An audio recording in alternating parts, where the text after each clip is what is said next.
You think it's the heat in your blood, the fire behind your eyes, the ache in your bones. When you see her curves or hear his voice, you think it's desire, raw and real, pulling at your body with invisible strings. But Jung would tell you, no, this isn't lust. Not really, it's emptiness.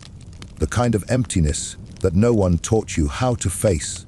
The kind you buried so deep beneath dopamine and distraction that even you can't recognize it anymore.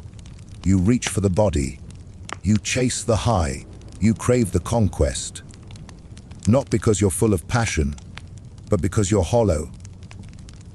Hollow like the eyes of a man who's abandoned his soul. Hollow like the silence after applause fades, and you realize you were only playing a part. This is the hunger of the disintegrated self. Lust is just its costume. Carl Jung said, until you make the unconscious conscious, it will direct your life, and you will call it fate.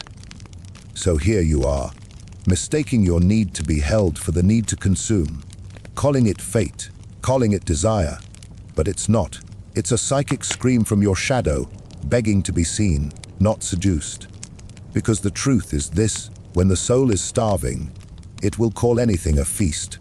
And in a world that profits from your confusion, from your distracted, addicted, directionless state, you were never meant to notice. They hand you pixels instead of presence, porn instead of purpose. They give you digital intimacy with no weight, no risk, no realness. And your psyche, ancient, deep, yearning for integration, starts to rot beneath the surface. This is the modern plague. We don't know what we want because we don't know who we are, and we don't know who we are because we've never stood still long enough to face ourselves. We think longing is lust. We think pain is passion. We think emptiness is attraction. But the soul knows better. The soul doesn't want another night. It wants a life. It wants a path. It wants a war worth fighting. It wants to wake up and remember its own name, the name the world gave you. The name your soul whispered before they taught you to forget. So when you feel that overwhelming urge, when you feel like you'll explode if you don't touch, taste, take pause. Don't run. Don't numb. Open the app, or send the message, or chase the high. Breathe. Ask yourself, what am I actually hungry for? Because beneath every addiction is an absence. Beneath every lust is a loss. The man who sleeps around endlessly is not fulfilled. He's fragmented. The woman who seduces for validation isn't empowered. She's exiled from herself. What you seek in others is a mirror of what you've lost within. And if you don't become conscious of this, it will hollow you out until you're just another body in the crowd. Moving, speaking, pretending, already gone. You cannot medicate your soul with flesh. You cannot become whole by collecting parts of other people. You must go inward, into the silence, into the fire, into the pain you've called pleasure for far too long. That is where your freedom is. It is not in conquest. It is in confrontation of yourself. The greats knew this. Not the men who consumed, the men who created, ones who took their tension and transmuted it into legacy. Think of Nikola Tesla, celibate, alone, obsessed with his work. They mocked him. He wasn't running from women.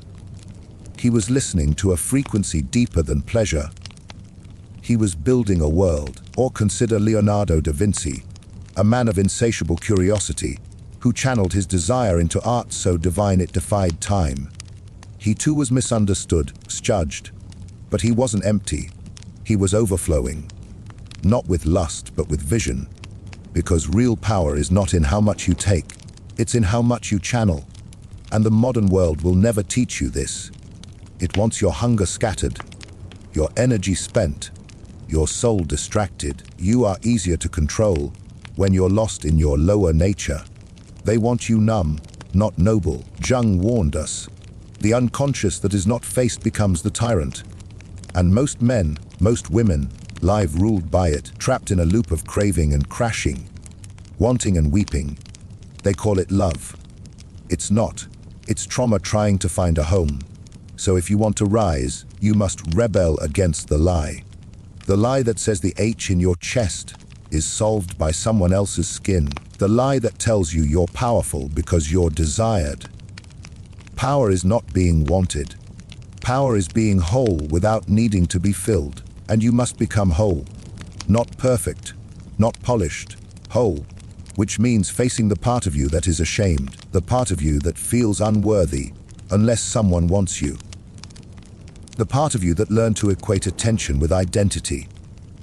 That's the shadow, and until you love it, it will keep seducing you into empty rooms, empty hearts, and empty mornings where you wake up asking, why do I still feel this way? Because the real journey is not toward someone else. It's toward yourself. The journey to yourself is not linear. It's a spiral down into the core, into the underworld of your being. The Greeks called it katabasis, the descent, and every soul who ever became anything had to go there, not to find pleasure, but to find pain, and from that pain, purpose, because your emptiness is not a curse. It's a compass. It's pointing to where you lost your way, where you split from your soul in the name of being accepted, approved, attractive. Somewhere along the way, you stopped asking what was real. You started asking what would be liked. And you lost yourself in the process. Jung said the privilege of a lifetime is to become who you truly are. But how can you become that when every waking hour is spent trying to impress, to seduce, to perform? How can you become when your energy is drained by seeking reflections instead of building roots? You cannot rise if you're always reaching outward. You rise when you sink inward, into the wound, into the place where the ache began, into that first moment where you thought, if they want me, then maybe I matter. That is where the fire of false desire was lit, and it's your job now, your holy responsibility, to extinguish it with truth, not by shame, but by sight. See what you've become, not to punish, to awaken. Because this world doesn't need more seduction. It needs more self-possession. It needs men who know who they are when no one is watching. It needs women who stand so rooted in their essence that no amount of rejection can collapse them. This world needs fire, not friction. It needs visionaries, creators, builders, leaders, souls who have faced their own abyss and come back bearing gifts, souls who know that lust is not the goal. It's the distraction. It's the bright light that keeps you from seeing the deeper hunger inside. Hunger is not for a body. It's for your calling. It's for your genius, your alignment, your unshakable sense of direction. You cannot get there if you're still trading your life force for brief touches and broken connections. You can't get there if you're still afraid to be alone. Because solitude is not a prison. It is your birthplace. All great things begin in silence. All transformation is forged in solitude.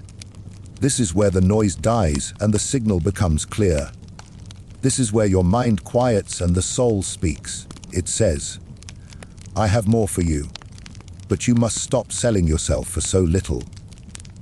You were not made to be another lost voice in the algorithm, another ghost scrolling for worth, another product of validation addiction. No, you were made to command yourself, to rule your inner kingdom, to bring order to the chaos of craving. Jung called this individuation, the process of becoming whole. And to become whole, you must claim every part of you, even the parts that want to be touched, especially the parts that feel starved, to feed them carelessly, but to listen to what they're really saying. The body says, I want pleasure, but the soul says, I want peace. The ego says, I want to be wanted, but the spirit says, I want to be remembered by myself. And the deeper you go, the clearer it becomes. Lust isn't love. It's grief wearing perfume. It's childhood longing in adult disguise. It's the echo of a moment you never got, trying to recreate itself through someone else's mouth, someone else's hands. You cannot heal what hurt you by reenacting it. You can only heal by seeing through it. This is the turning point when you stop asking, how do I get what I want? And start asking, What wants to be healed through me? You become the container for your own becoming. You hold the hunger without feeding it garbage. You sit with the ache without numbing it with novelty. You endure the void and discover that it's not death. It's the womb of rebirth. This is what they don't tell you. The hunger you feel is sacred, shameful. Sacred, it is raw potential energy, begging to be purified, channeled, harnessed. You can turn it into art, into business, into greatness, only if you stop leaking it into people who were never meant to carry it. You are a generator of power. Your lust, your longing, is not your enemy. It's your untamed genius. But it will burn your life down if you don't direct it. You don't overcome it by denial. You overcome it by devotion. Devotion to a vision higher than pleasure. Devotion to the version of you that exists beyond impulse. The sovereign self. The self that can enter a room and not need to be noticed. The self that doesn't beg to be chosen because it has already chosen itself. That is who you're becoming, and it begins not with another conquest, but with a choice. The choice to turn inward. You have to choose now the comfort of craving or the fire of becoming. Because here's the truth. No one is coming to save you from your own hunger. Lover can complete you. No body can sustain you. No external experience can fill the void that was meant to wake you up. The void is not the enemy. It is the messenger. And if you're brave enough to sit with it, if you're willing to feel the ache without trying to escape it, void will reveal its secret. You were never missing anything. You were just avoiding yourself. You thought you needed their attention, their approval, their warmth. But what you really needed was your own presence. This is the war most never win. Not because they're weak, because they're distracted by dopamine, by images, by false promises, by the seductive lie that says you are not whole until someone else wants you. Jung taught us, the only meaningful life is a life that faces its own unconscious. You want to be free? Then go where your ego won't follow. Go into the silence, where the cravings can't lie to you.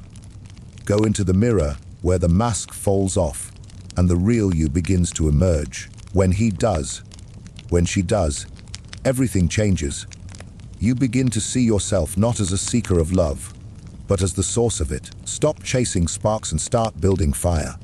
A slow burning, steady, unshakable fire. The fire of clarity, purpose, discipline. Because your soul was never built for chaos. It was built for dominion.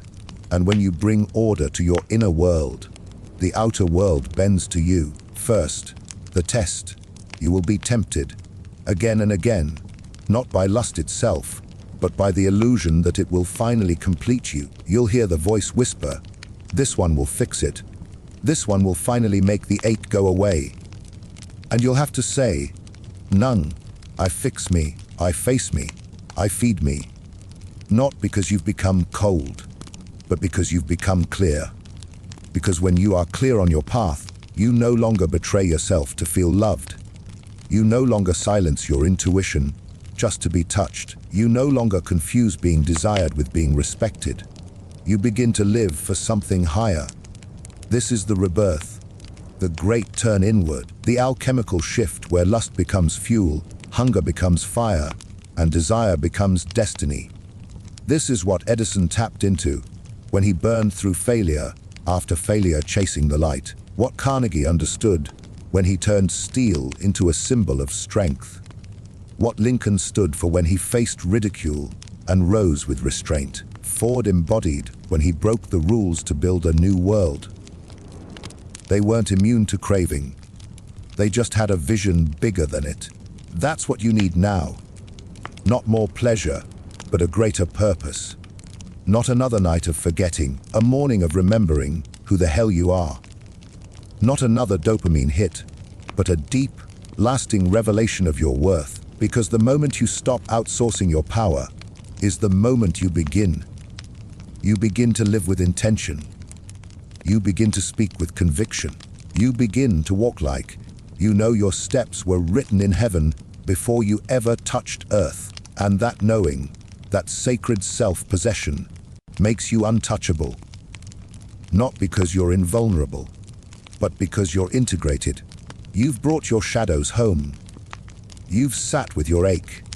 You've stopped hiding the parts of you that want. And in doing so, you've transformed your hunger into holiness. This is what Jung meant when he spoke of wholeness over perfection.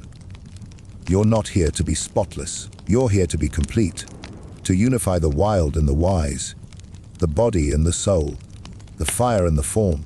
Kind of unity doesn't come through lust. It comes through love. Starting with the love you show yourself when no one else is watching. The night is quiet, when the ache comes back, when the old habits whisper again, and you still say, I will not abandon myself. That's power, and it grows not in one grand moment, but in every small decision to stay loyal to the highest version of you.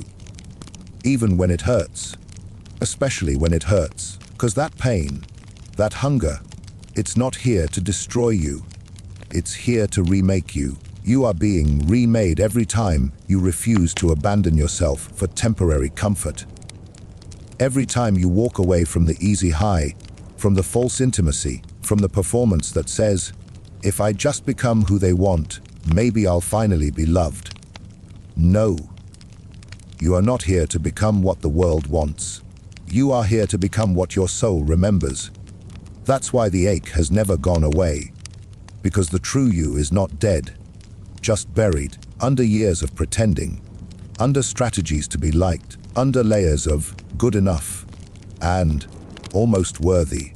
But there is something deeper in you that cannot be seduced, cannot be tricked, cannot be numb forever. It is the fire beneath the emptiness. Once you stop feeding the surface, once you go beneath the impulses, that fire will begin to speak. It won't scream, it won't beg, it will whisper with certainty. You were made for more than this. That whisper is your new gospel. Follow it. Not into another person's arms, into your own presence, into your own stillness, into your own terrifying, holy self-awareness. This is where your healing begins. When you stop running. Because everything you've been chasing has been a mirror. Lust was just the messenger, a projection of what you thought would complete you. But the moment you see it, the moment you say, this isn't about them, it's about me, the mirror cracks and the truth bleeds through. The truth that you are not incomplete, you are just disconnected from your own depth. Reconnect, not by adding more, but by subtracting the lies. The lie that says you need them, the lie that says you are broken, the lie that says you're only as good as your desirability. No, you are already whole. But you must remember how to walk like it. And remembering begins with reverence. Reverence for your own mind, reverence for your own time, reverence for your own nervous system, your energy, your vision. Because the most sacred relationship you will ever have is not the one with a lover. It is the one with your own becoming.